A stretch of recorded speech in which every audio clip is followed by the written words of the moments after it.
नहमदुहु व नुसल्ली अला रसूलिहिल करीम अम्मा बाद। अल्हम्दुलिल्लाह, अल्लाह तबारक व तआला ने हमें एक मरतबा ज़िंदगी में फिर रमज़ान मुबारक का अज़ीम महीना अता फ़रमाया। इस पर अल्लाह ताला का जितना भी शुक्र अदा किया जाए कम है। इस रमज़ान को हमें किस तरीक़े से गुजारना चाहिए और इस रमज़ान का हमारे लिए क्या पैगाम है। यूँ तो ज़िंदगी में बहुत सारे रमज़ान आए हैं और आगे भी इंशाअल्लाह आते रहेंगे, लेकिन सवाल ये है कि इस रमज़ान के क्या तकाज़े हैं, ये रमज़ान हमसे क्या मुतालबा करता है और इस रमज़ान को हमें किस तरीक़े से गुजारना चाहिए। तो इस सिलसिले में बुनियादी बात यह है कि ये रमज़ान हमें इस तरीक़े से गुजारना चाहिए कि हो सकता है कि ये मेरी ज़िंदगी का आखिरी रमज़ान हो।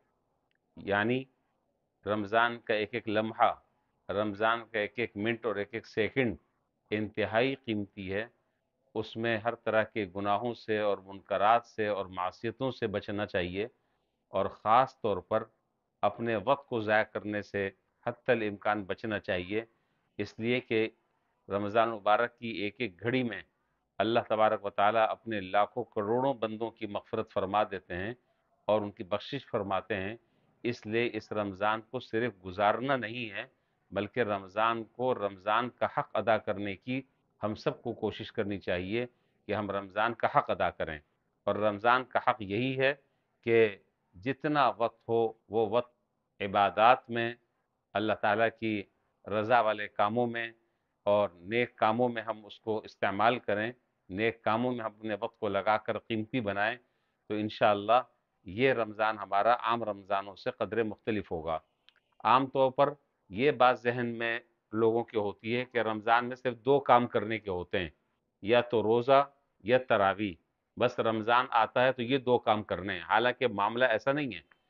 रोज़ा और तरावी बिलाशुबा रमज़ान मुबारक की एक अहम इबादत है, लेकिन रमज़ान सिर्फ इन दो चीज़ों का नाम नहीं है।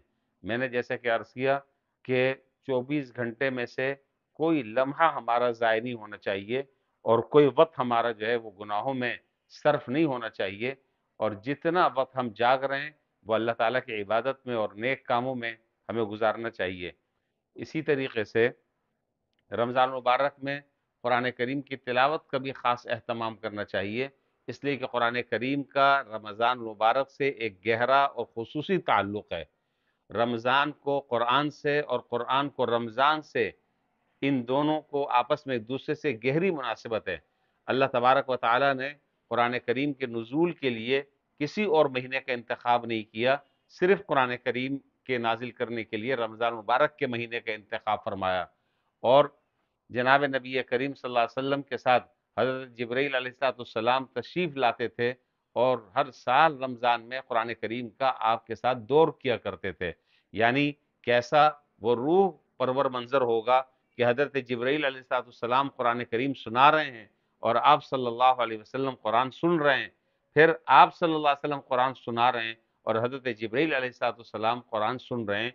इसलिए आम दिनों में हमारे कुरान करीम के पढ़ने की जो मिक़दार है, रमज़ान में वो मिक़दार बढ़नी चाहिए और रमज़ान मुबारक में ज़्यादा से ज़्यादा वक़्त हमारा कुरान करीम की तिलावत में गुज़रना चाहिए। तो इंशाअल्लाह इसकी बरकत से रमज़ान की जो सआदतें हैं और रमज़ान में जो अल्लाह ताला की तरफ से उतरने वाली रहमतें और मग़फ़िरतें हैं, अल्लाह ने चाहा इंशाअल्लाह उसका कोई न कोई हमें ज़र्रा भी नसीब होगा और अल्लाह ताला हमारी बख्शिश की और मग़फ़िरत के फ़ैसले भी फ़रमाएँगे। इसी तरीके से एक अहम बात यह है कि रमज़ान मुबारक में नफली इबादत को कसरत से अदा करें। आम दिनों में वो नवाफिल और नफली इबादतें बहुत कम अदा करनी होती हैं। रमज़ान में अल्लाह ताला ने बहुत सारे लोगों को मौके दिए हुए होते हैं, लिहाजा किसी भी कीमत पर इन मौक़ों को हाथ से गंवाना नहीं चाहिए। मिसाल के तौर पर सहरी के लिए हम सब उठते हैं, लिहाजा जिस सहरी करने के लिए उठ रहे हैं तो उससे आधा घंटा पहले उठ जाएं।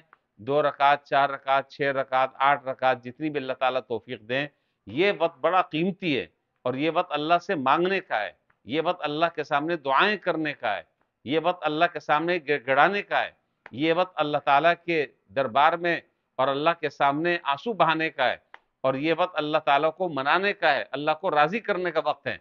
लिहाजा ये वक्त ऐसा है کہ جتنے بڑے بڑے صلحاء، جتنے بڑے بڑے عابد، عبادت گزار گزرے، وہ اس وقت میں اللہ سے لینے والے تھے، اور اللہ تعالیٰ اپنی رحمتیں برساتے ہیں اس وقت میں، اور اللہ تعالیٰ کی طرف سے ہر روز یہ اعلان ہوتا ہے کہ حل من مستغفر فاغفر اللہ، حل من مسترزق فارزق اللہ، کیا ہے کوئی مغفرت طلب کرنے والا کہ میں اس کی مغفرت کر دوں؟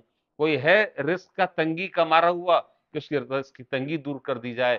کوئی ہے پریشان حال کہ اس کی پریشانیوں کو دور کر دیا جائے؟ آج ہم جن حالات سے گزر رہے ہیں، اور خاص طور پر ہمارے فلسطین اور غزہ کے مظلوم مسلمانوں پر جو قیامت ڈھائی جا رہی ہے، اور جس ظلم و ستم کے پہاڑ ان کے اوپر گرائے جا رہے ہیں، آج ہم اللہ کے سامنے رو رو کر ان کے لیے آسانی کی دعائیں کریں، اور ان کے دشمنوں کی تباہی و بربادی کے لیے دعائیں کریں۔